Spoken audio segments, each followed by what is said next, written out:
Naton Ebanghelyo para Lunes sa ikalima nga semana han Pasko ang pagkabanhaw sumala kan San Juan kapitulo 14 versikulo 21 ngadto hiton 26. Nagsiring Jesus, nahigugma akon an bisan hino nga makarawat ngan magtuman han akon mga sugo.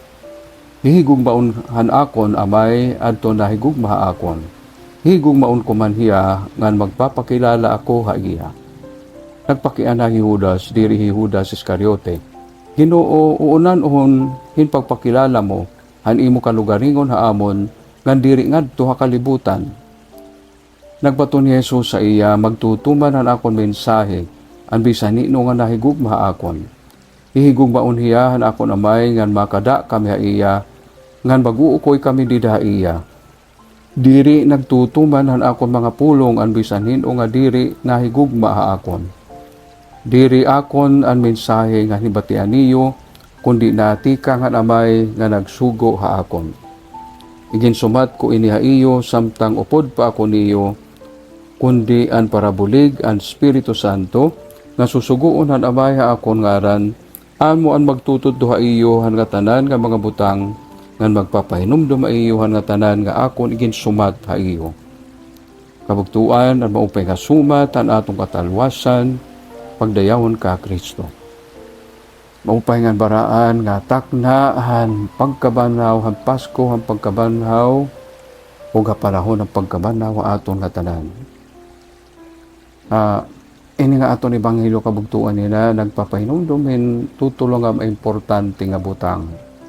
Una, sugadit aton experience at pagigugma diri la kay ginyayakan.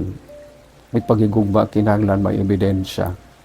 Kung nasa rin kita nga nahigugma kita aton mga kaganak, pero bali wara la hiraha aton, pati iton iro mga tugon, magdududa ako kung ini nga gugma o an tinuod o totoo. Bisan pa man iton relasyon mag-uyab, relasyon mag-asawa, pero may iton may ada sinisiring nga ipakita, tagi, pakita ako hingkuan for iba nga nahigugma kahaakon. Asa ini nga may gihatag-hatag mga regalo, gihatag-hatag love letters, gihatag-hatag iton flowers, etc. Pero asa iton importanteng nga bagay, iton pagigugma may ada prueba, may ada proof. Nasa rin Jesus iton paghigugma naton ha iya. Ngayon paghigugma naton sa Dios pinaagi aya amit magtutumang kita iton iya mensahe. Kung nasa rin Jesus pagpasaylo, sugad nga ikaw ng papasaylo, tapos higugman imo nga kaaway, pamamatian tala itong katapos babaliwaraon ha aton matagal lang kinabuhi. Nagpapahinumdum la ito na aton nga diri isugod ka importante ang Ginoo ha aton. Di ba experience naton nga makuri magudit paging Kristiyano kay sugod nga ni agsubakit makabatit na siring Padre pwede gad ako siguro maging Kristiyano pero di ko mapapasaylo it akong kaurubdan na nag-agaw ako nan amon tuna an amon share. Akon sin ko naman pagkiga akon bato na iya kung gimbuhatang kahin supa kitustisya pagbuhat liwatin mga pitan nga makakapag pabalik ang hustisya matuman ang hustisya pero ayaw siring nga diri ka na magpapasaylo kay itong diri pagpasaylo nakakapriso ito na aton nakakapag sumata aton nga diri kita nagsusunod han siring han Ginoo. Ikaduha nga importante nga bagay nga nagsiring Jesus sa iya nga ang nahigugma ha iya nahigugma manhan amay ngan magpupuyoan amay ngan hiya didha aton kung kita magpakita han aton paghigugma pinaagi ang pagtuman niya mensahe.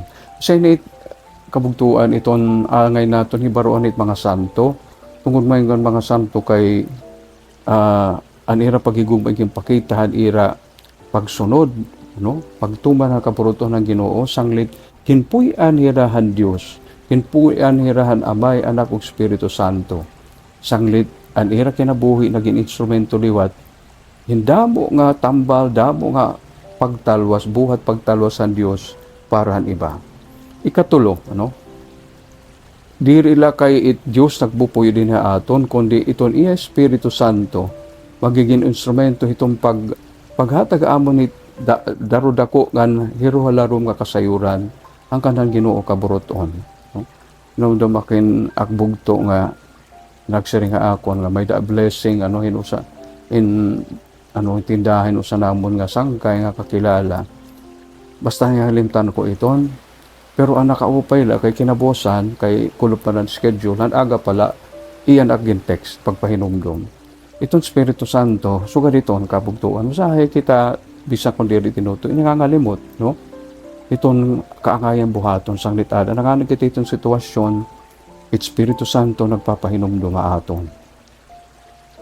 Damo nga salamat Diyos Amay nga makagarahom nga didakan Kristo imo kamigin pahibaruhan angay namon buhaton pagpakitahan amon gugma haimo ngan hinaot unta nga magpuyo ka haamon, magpuyo an ikaw Amay Anak ug Espiritu Santo haamon base diri kami nga limot hinpagin matinumanon pinaagi kan Hesus Kristo nga among Ginoo. Amen.